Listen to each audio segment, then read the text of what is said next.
নমস্কাৰ, মই নতুন এটা ভিডিঅ' আপোনালোকলৈ বুলি আগবঢ়াই দিছোঁ। এয়া যে দেখিছে, এয়া থলগিৰি, অসমীয়া হোৱাৰ গৌৰৱ। আৰু ক'ত আছে জানেনে? গুৱাহাটীৰ লতাশিলত। জ্যেষ্ঠ সাংবাদিক মনোৰম গগৈৰ নেতৃত্বত আৰম্ভ হৈছিলে এক আন্দোলন, আৰু সেই আন্দোলন আচলতে নিবনুৱাক বনুৱা হিচাপে গঢ়াৰ আন্দোলন আছিল। আৰু এনেকৈ গঢ় লৈ উঠিছিল এই থলুৱাভাৱে প্ৰস্তুত কৰা থলগিৰি। চাওকচোন ইয়াৰ বস্তুসমূহ।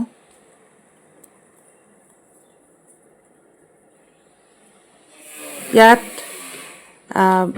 আপোনালোকে এয়া দেখাৰ উপৰিও শুকান কুজি থেকেৰা পেকেট, নিমখত দিয়া নেমু, কলা খাৰ, পানী টেঙা, খাৰলি, জৈৱিক হালধি, নিমখীয়া শুকান আদা, শুকান শিলিখা, এইবিলাক ইমান সুন্দৰকৈ সজাই থৈছে বিক্ৰী কৰিবৰ কাৰণে।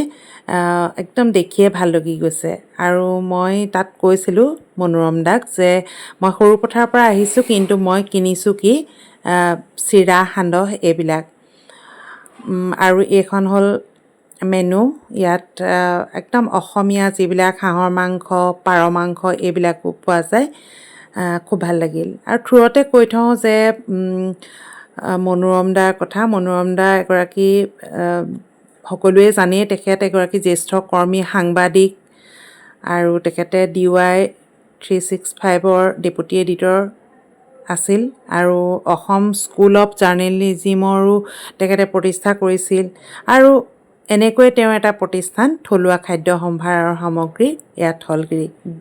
দুয়োজনকে পতি-পত্নীক লগ পাই কালি আচলতে খুবেই সুখী হৈছিলোঁ। আৰু এয়া মনালিছা বাৰ কথা ক'বই নালাগে। মনালিছা বাও এগৰাকী গল্পকাৰ আৰু উপন্যাসিক, আৰু তেখেতে কেইবাটাও বঁটাৰে তেওঁ জনপ্ৰিয়তা অৰ্জন কৰিছে। আৰু তেখেতে গুমৰাগ নামৰ এখন আলোচনীও সম্পাদনা কৰিছিল। আৰু মনালিছা বা আচলতে গোলাঘাটতে জন্ম হৈছিলে, আমাৰ গোলাঘাটতে। বৰ ভাল লাগিল।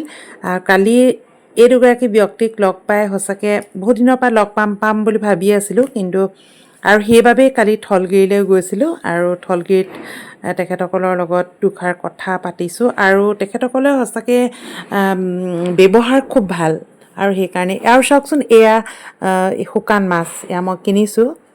তাৰপিছত আৰু এটা দৰঙৰ পৰম্পৰাগত এই গুড়ৰ নিচিনা এটা বস্তু, সেইটোও কিনিছোঁ। মই নামটো নাজানোৱেই বৰ্তমান সময়ত, পাহৰিছোঁ। আৰু মুঠতে কি নাই তাত, সকলোবিলাক একদম ইয়াত সোমালেই মানে অসমীয়া ভাৱটো আপোনাৰ বেছিকৈ জাগি উঠিব। চিৰা, সান্দহৰ পৰা আৰম্ভ কৰি তিলপিঠা, তেলপিঠা, লাডু সকলোবিলাক আছিল। আৰু আটাইতকৈ ভাল লগা, চাওকচোন, ইমান ধুনীয়া কথা এখিনি লিখি থৈছে তাত। যি জাতিয়ে নিজৰ পথাৰ আৰু এনেকৈ মানে গোটেই ধুনীয়াকৈ লিখি থৈছে। আৰু আমাৰ গাঁও শুৱনি আমাৰ গাঁওখনেদি, এইটো খুব ধুনীয়াকৈ ইয়াত এনেকৈ দেখিছে নহয় আপোনালোকে, এয়া লিখি থোৱা আছে। খুব ভাল লাগিল। মনোৰম দা আৰু মনালিছা বাৰ এই থলগিৰিয়ে আচলতে এক নতুন বিপ্লৱেই আনিছে বুলি মোৰ মনে ধৰে। আৰু ইমান সুন্দৰ এইবিলাক চাওকচোন, কি ধুনীয়া চিত্ৰ অংকন কৰি থৈছে। আৰু খোৱাৰ যিখিনি পৰিষ্কাৰ পৰিচ্ছন্ন পালোঁ, ইয়াত দিছোঁ। আৰু মই আচলতে টেঙা মাছৰ জোল খাইছিলোঁ, তাৰপিছত আৰু মাংস খাইছিলোঁ। এনেকৈ মোৰ খোৱাটো হৈছিলে। বহুত বেছি মানে অৰ্ডাৰ দি খোৱা নাই, আৰু ইমান খাবও নোৱাৰি। এইখিনি মোৰ খাদ্য আছিলে। বহুত ধুনীয়াকৈ খাইছোঁ। আৰু চাওকচোন, বহুতত এই ডিছবিলাক বেলেগ দিয়ে ন, কিন্তু ইয়াত এইবিলাক দিছে, যিটো মানে স্বাস্থ্যৰ পক্ষেও অপকাৰী নহয়। আৰু থলগিৰি, এই যে দেখিছে এনেকৈ ছাইডত লিখি থোৱা, এই থলগিৰিটো বৰ ভাল লাগিছে দেখি। আৰু তেখেতৰ এটা কথা ভাল লাগিলে, এইখিনি ভূপেন হাজৰিকা, জুবিন গাৰ্গ সকলোৰে তেখেতে পুষ্পাঞ্জলি কৰি থোৱা দেখিছোঁ। আৰু তাত এইসকল লোকে কাম কৰি থাকে, তেওঁলোকেও আচলতে এইখিনি বিক্ৰী বাৰ্তা কৰে। এইখিনি চাওক, ইমান ধুনীয়া সঁচাকৈ বহুত ভাল লাগিল থলগিৰিলৈ গৈ। আৰু আপোনালোকেও যদি কেতিয়াবা থলগিৰিত এসাঁজ খাব বিচাৰে, আহিব, বৰ ভাল পাব।